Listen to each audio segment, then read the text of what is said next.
რუსეთის ფედერაციასა და ოკუპირებულ აფხაზეთს შორის მოკავშირეობისა და სტრატეგიული პარტნიორობის შესახებ ხელშეკრულება არის საქართველოს ანექსიისკენ გადადგმული ნაბიჯი.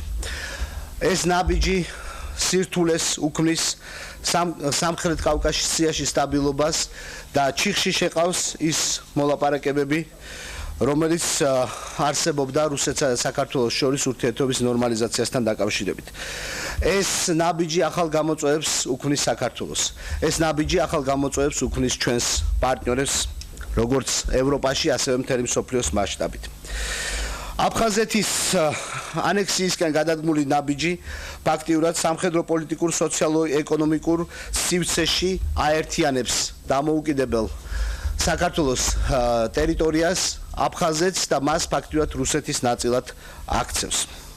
აღნიშნული ხელშეკრულება უხეშად არღვევს საერთაშორისო სამართლის ნორმებს და გამოწვევას უქმნის როგორც საქართველოს, ასევე მთელს საერთაშორისო თანამეგობრობას. ჩვენ უნდა გავიაზროთ ის, რომ ამ საკითხზე ადეკვატური პასუხის მიღების გარეშე რუსეთის ექსპანსიონისტურ და ანტიანექსისტურ პოლიტიკას ექნება მომავალი. ამ პოლიტიკას უნდა ჰქონდეს წინააღმდეგობა, იმიტომ რომ ეს პოლიტიკა ვრცელდება როგორც საქართველოზე, ისევე მთელ პოსტსაბჭოთა სივრცეზე.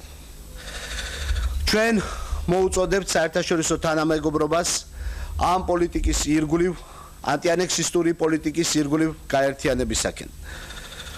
ამ თვალსაზრისით ჩვენ მნიშვნელოვანი მიგვაჩნია საერთაშორისო ფორუმებზე მასშტაბური, წარმომადგენლობითი განხილვა არსებული პრობლემების და ამ პოლიტიკის წინააღმდეგ ერთობლივი ნაბიჯების გადადგმა. დღეს ჩვენ გვჭირდება ერთობლიობა, სიმტკიცე და გონიერება. მე როგორც სახელმწიფოს მეთაურს მიმაჩნია, რომ არსებობს რესურსი ჩვენ საზოგადოებაში, რომლითაც ჩვენ შევძლებთ გავერთიანდეთ და გადავდგათ შესაბამისი და ადეკვატური ნაბიჯები. პირველ რიგში მე მიმაჩნია, რომ აუცილებელია მოწვეულ იქნას გაეროს უშიშროების საბჭო, სადაც განხილულ იქნება აფხაზეთის მიერ ანექსისტური პოლიტიკის გატარება. აგრეთვე ეუთოს, ევროკავშირის, ევროსაბჭოს, ნატოსა და სხვა ფორუმებზე წამოწეულ იქნას აღნიშნული საკითხი. საერთაშორისო არენაზე უნდა წამოუწიოთ ის საფრთხეები, რომლებსაც ეს პოლიტიკა უქმნის შავი ზღვის რეგიონს და სტაბილურობას ევროპაში. მე მოუწოდებ ამ მიზნით გაერთიანდნენ პოლიტიკური პარტიები, სამოქალაქო საზოგადოება, კვლევითი ცენტრები, პოლიტიკური ორგანიზაციები და ერთიანად გამოვიყენოთ ყველა ის ფორუმი, ყველა ის პლატფორმა, რომლის მეშვეობითაც ჩვენ შევძლებთ, რაც შეიძლება უფრო ხმამაღლა ვისაუბროთ ამ თემის შესახებ და მსოფლიო თანამეგობრობას გავაგონოთ ეს პრობლემა. მე მინდა ხაზი გავუსვა აგრეთვე იმას, რომ არსებული საფრთხეები ექმნება თავად აფხაზობას, მის იდენტობას, კულტურულ მომავალს. პოლიტიკური ძალების, საზოგადოების კონსენსუსის შედეგად, განსაკუთრებით დევნილი მოსახლეობასთან დისკუსიების შედეგად, ჩვენ შეგვიძლია გავიაზროთ და ახალი წინადადებებით ველაპარაკოთ მთელი საზოგადოება, ვილაპარაკოთ იმ პრობლემებზე, რასაც წარმოადგენს აფხაზეთი და ოკუპირებული ტერიტორიები.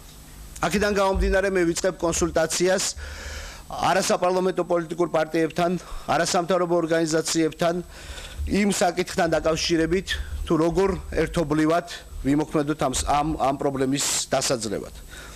მე ასევე მინდა ვთხოვო საქართველოს კათოლიკოს პატრიარქს და ყველა კონფესიის წარმომადგენელს საქართველოში, რომ გამოიყენონ ყველა ძალისხმევა და მათ ხელთ არსებული რესურსი, რათა არ დაუშვან მცირერიცხოვანი ერების ასიმილაცია. როგორც უკვე არაერთხელ აღნიშნეთ, ჩვენ ყველა უნდა გავერთიანდეთ ამ საფრთხის ირგვლივ და მე მჯერა, რომ ჩვენს ქვეყანაში არის იმის რესურსი, რომ იქნას დაძლეული ეს ურთულესი ვითარება.